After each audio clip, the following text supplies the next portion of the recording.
જય દ્વારકાધીશ મિત્રો, હું છું રમેશભાઈ આહિર ને આજે તારીખ થઈ છે 18 જુલાઈ 2026। ખેડૂતો માટે બનેલી આ યુટ્યુબ ચેનલ સાચો ગુજરાતીમાં તમે બધા જાણો જ છો કે ખેતી અને હવામાનની અગાઉથી જાણકારી આવતી રહી છે। આજ આપણે હવામાનની સાથે સાથે બીજા એક અગત્યના મુદ્દા ઉપર ચર્ચા કરવાના છીએ, તો વિડીયોના અંત સુધી જોડાયેલા રહેજો।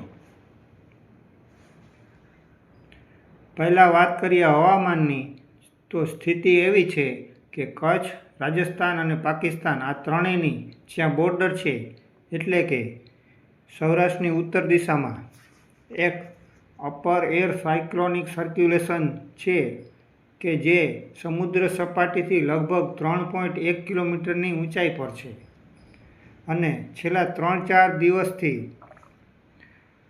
આપણા ગુજરાતની નજીક જ આટાફેરા મારી રહ્યું છે, જેના હિસાબે એને જ્યારે અનુકૂળ હવામાન મળે ત્યારે સૌરાષ્ટ્ર કચ્છના અમુક વિસ્તારોમાં ઝાપટાથી લઈ મધ્યમ વરસાદ પણ પડી રહ્યો છે અને હજુ થોડા દિવસ આ સિસ્ટમ નજીકમાં જ રહેશે। એટલે જો વરસાદમાં બાકી રહી ગયા હોય એવા વિસ્તારોની કઠણાઈ પૂરી થઈ ગઈ હશે તો ગમે ત્યારે ઓચિંતા ઝાપટા કે વરસાદ આવી શકે છે। કઠણાઈ કેમ? કઠણાઈ એટલે કે આ સર્ક્યુલેશન નજીક હોવા છતાં જે ફાયદો સૌરાષ્ટ્રને મળવો જોઈએ એ નથી મળતો, અને બીજી તરફ પૂર્વમાંથી કે જે બંગાળની ખાડીમાંથી જે લો પ્રેશર સિસ્ટમ આપણી નજીક આવી રહી છે, આ સિસ્ટમની અસર પણ 25 તારીખ આસપાસ કદાચ ઉત્તર ગુજરાત, દક્ષિણ ગુજરાત અને મધ્ય ગુજરાતમાં થશે અને આ સિસ્ટમનો લાભ પણ ગુજરાત, દક્ષિણ ગુજરાત અને ઉત્તર ગુજરાતમાં મળશે એવું દેખાય છે, પણ સૌરાષ્ટ્ર માટે હજુ પણ અઘરું દેખાઈ રહ્યું છે। ટૂંકમાં આવતા 10 દિવસ ખૂબ અગત્યના છે। જો વરસવું હોય તો આવતા 10 દિવસ વાતાવરણ ખૂબ અનુકૂળ છે અને જો દ્વારકાધીશની કૃપા થઈ જાય અને 10 દિવસની અંદર વાવણી લાયક વરસાદ થઈ જાય તો ખેડૂતોના વરસાદ સિવાયનો બીજો મોટો પ્રશ્ન એટલે કે વાવેતર કયા બિયારણનું કરવું, તો હવે આપણે એની ઉપર ચર્ચા કરીએ। સાચો ગુજરાતી ચેનલ સાથે જોડાયેલા ખેડૂતોના જ અનુભવો પ્રમાણે આ વર્ષે મગફળીના બિયારણમાં ઉગાવા ઓછા આવે છે, એટલે કે જર્મિનેશનમાં બહુ તકલીફ છે। બિયારણ કંપનીનું હોય કે મિલનું હોય કે પછી ભલે ને ઘરનું કોરી મગફળીનું એ બિયારણ કેમ ના હોય, તો પણ તકલીફ છે।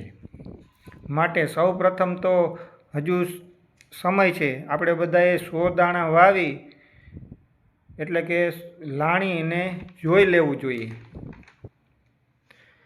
જોકે દર વર્ષે 100માંથી 100 દાણા તો નથી જ ઉગતા, જર્મિનેશન 85-90% જ હોય છે, પણ આ વર્ષે તો કંઈક વધારે જ, અમારા અનુભવ પ્રમાણે 70-75% જ જર્મિનેશન થાય છે। અને તમારે પણ 100 દાણામાં ઉગાવો ઓછો દેખાય તો કાંઈ બિયારણ બદલાવા ના જવાય, ઘરનું બિયારણ અડધા ભાવમાં આપી થોડું દેવાય, એના કરતાં એ જ બિયારણ વીઘામાં જેટલું વાવતા હોય એનાથી વધારે પ્રમાણમાં વાવી દેવું જોઈએ। અને જેને બિયારણ લેવાનું બાકી હોય એવા મિત્રોએ હવે ટૂંકી મુદતની ઉબળી મગફળીનું બિયારણ વાવવા માટે પસંદ કરવું જોઈએ, અને જેની પાસે લાંબી મુદતના બિયારણ છે જેવા કે 32 નંબર, 128 નંબર, 11 નંબર જેવા બિયારણ છે, એને અત્યારે કાંઈ ન કરાય, વરસાદ થાય પછી બિયારણ બદલી નખાય અથવા અડધું લાંબી મુદતનું અને અડધું મળી જાય તો ટૂંકી મુદતનું વાવવું જોઈએ.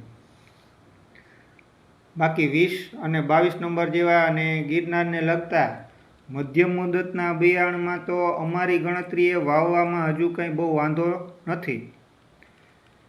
પાછોતરા વરસાદ થાય તો આ બધા બિયારણો તો ઘણી વખત પાછલા વર્ષોમાં 3-3.5 મહિનામાં સારા ઉત્પાદન આપેલા છે. અને વળી આપણે ઢોરનું વિચારવું જોઈએ. ટૂંકી મુદતના બિયારણમાં ચારો ઓછો નીકળે અને 20 નંબર 22 નંબર જેવી મધ્યમ વેરાયટીમાં સારો અને વધારે ચારો નીકળે છે. પછી ભલે ને 2-5 મણ ઓછું થાય તોય પોસાય. ટૂંકમાં આ બધી વાત અત્યારની પરિસ્થિતિ અને એકદમ મોંઘા બિયારણ અને ખેડૂતોની ચિંતાને ધ્યાનમાં રાખીને કરી છે. હજુ એટલું બધું કાંઈ બગડ્યું નથી. બાજી ગમે ત્યારે પલટાઈ શકે. આપણે બધા દ્વારકાધીશને પ્રાર્થના કરીએ કે હવે મોડું થાય છે, વહેલાસર વરસાદ થઈ જાય. શું કહેવું છે તમારું?